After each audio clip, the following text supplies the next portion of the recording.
It's Tatiana Brown. This is day 13 of a 21-day video challenge to talk to you like you're a person instead of just a hole in my camera.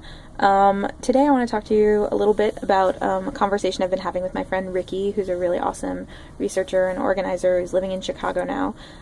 They've been staying with me today, and we spent a lot of time talking about when what we think we want doesn't match what we think we want to research or explore doesn't match what the world actually looks like.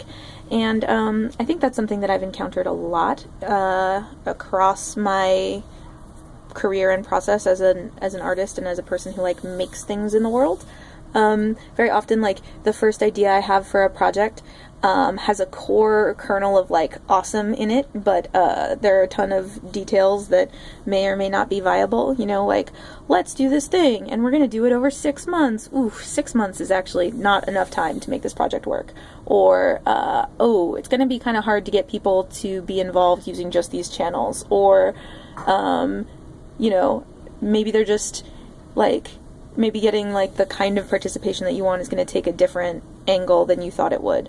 Or maybe the solution that you were thinking of is not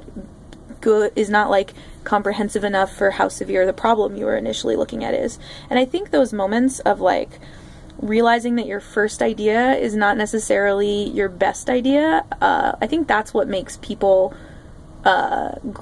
great creators, is how you respond to that moment. Because while the first idea is not the best idea, there's a kernel of something incredibly valuable. There's a kernel of inspiration in that first idea that is the reason that I get interested in a project and want to keep doing it. And so what I do when I hit a moment where something looks like it doesn't match up with reality anymore in a project that I'm making is I stop and I think to myself, what are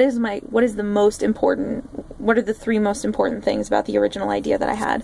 And then I make all of the decisions that I have to after that in service of those things. And I get to a point, I think this is an important thing about how human beings create that we don't think about, is if we are making it up and we're making the rules, then we can change the rules and we can change the way we do things when we need to.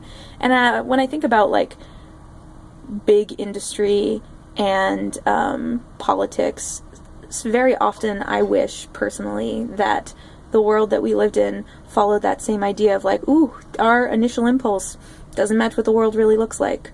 What was the spirit of it, and how can we keep that? And how do we build something that actually supports the spirit of who we are and what we want to be?